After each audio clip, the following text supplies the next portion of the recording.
Hello，大家好，欢迎回到外媒看中国，我是安博然。Last year, China's Xinjiang Uygur Autonomous Region attracted a staggering 265 million tourists with its stunning scenery, rich culture, and amazing food. But for Washington, that is a massive problem. You see, the US has been pushing a fake genocide myth for the past few years, and that lie is being torn down piece by piece every time an American tourist visits and sees the place with their own eyes. So what do the elites on Capitol Hill do? Well, now they're trying to curb travel and stop Americans finding out the truth for themselves. Today I'll explain, and we'll also chat with Fernando, who has travelled to Xinjiang extensively. This is Reports on China. I'm Andy Boreham in Shanghai. Let's get reporting.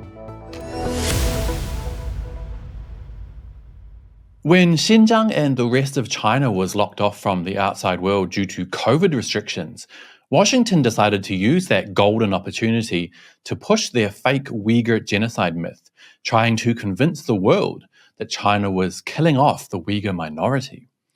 With the borders closed and no way for ordinary Westerners to visit and find out the truth for themselves, it was the perfect timing.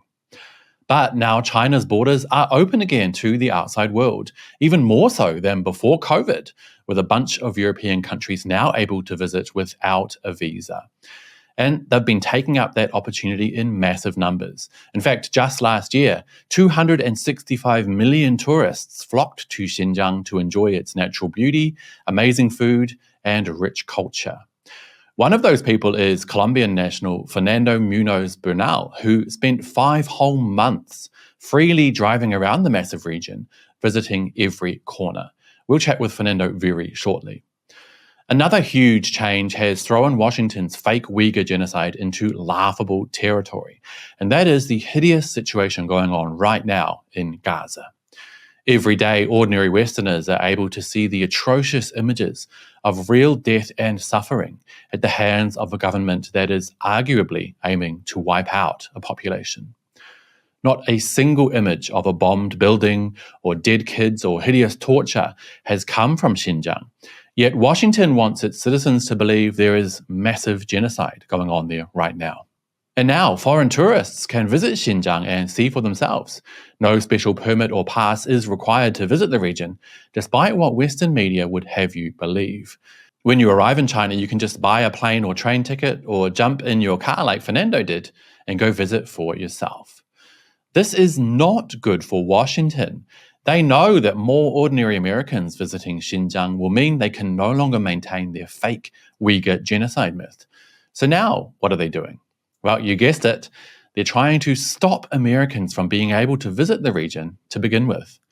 2 US representatives, Republican Chris Smith and Democrat Jeff Merkley, you see China hating is a bipartisan effort in Washington, are proposing lifting the travel advisory level for Xinjiang to level 4, the very highest level, which demands American business people and tourists do not travel to that area. Isn't that interesting? If there really was a massive genocide of the people of Xinjiang, wouldn't the US government want more people to witness it? And since there's not a single image or video of genocide or even pain and suffering out of Xinjiang since this lie began, despite there being millions and millions of smartphones in operation there every single day, wouldn't it be good for American tourists to go in the hope that maybe they can become the first to document this hideous genocide of the Uyghur people? Well, we all know why. It's because there is not and never was a genocide going on in Xinjiang, and Washington knows that free travel there for ordinary American citizens will inevitably bring a swift end to their genocide hoax. Now all they can do is limit American freedoms even further by telling tourists, do not travel to Xinjiang. Let's take a quick look at the representatives' hilarious reasoning. This one's funny. They say, the PRC wants transparency it can control, not the type that exposes and starts the process of accountability. Tourism whitewashes the atrocities committed against Uyghurs and other minorities and puts a happy face on genocide in the Xinjiang Uygur Autonomous Region. Isn't that just mind-boggling? This is real mental gymnastics going on right here. They're claiming that letting American tourists freely travel around Xinjiang is transparency that China can control, and not the type that exposes and starts accountability. LOL. Honestly, if ever you wanted a modern day example of Orwellian doublespeak, this is it right here. On the contrary, free tourism to Xinjiang does exactly what the United States fears. It shines a light on the lies and meddling of Washington and exposes that falling empire for what it is.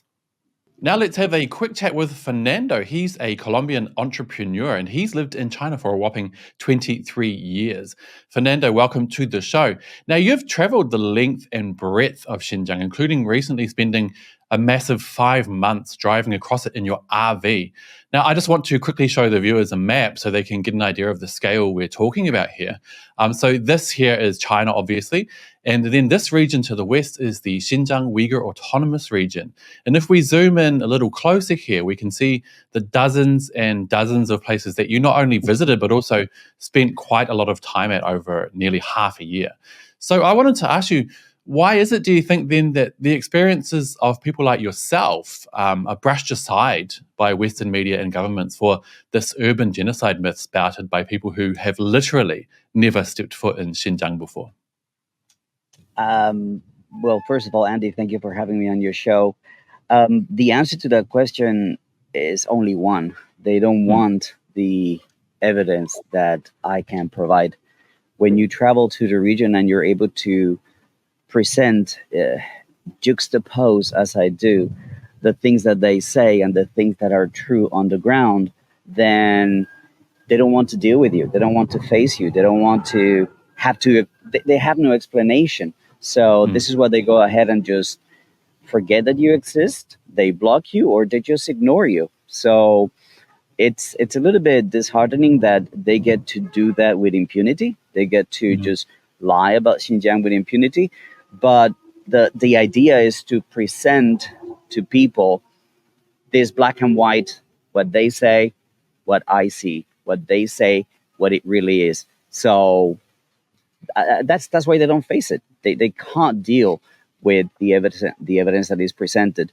Yeah, and I see now, this evidence is quickly falling apart. So we're seeing US politicians on both sides of the aisle pushing for this national travel advisory for Xinjiang to be lifted to the highest level, level 4, which basically means do not travel to the region. Those two US representatives behind the call say that tourism to Xinjiang serves as a conduit for repression there and facilitates the destruction and appropriation of their heritage and identity. Now, that all sounds a bit fishy to me. And so what do you think is the real reason behind this specific travel ban proposal? I think there's a couple of levels to this. The first one is, if people travel to Xinjiang, they will see that the narrative is not true. They will see that they're being lied to.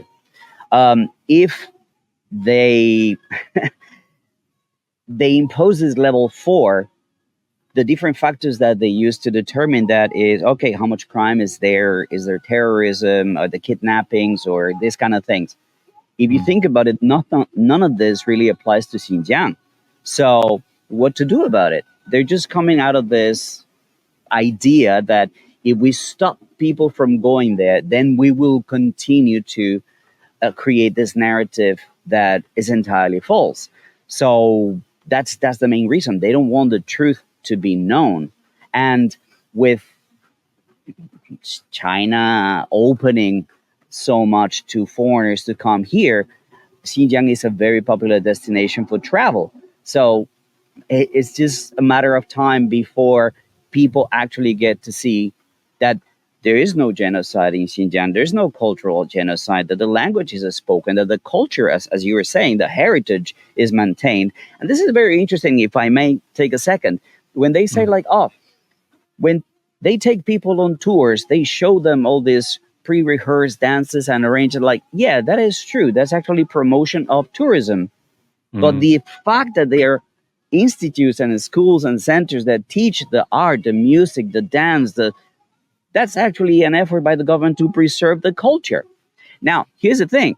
when you are able to do as I did, to just get off the touristy path and go to places, as you showed in the map, where just people don't go there, journalists don't go there, you actually get to see authentic expressions of culture.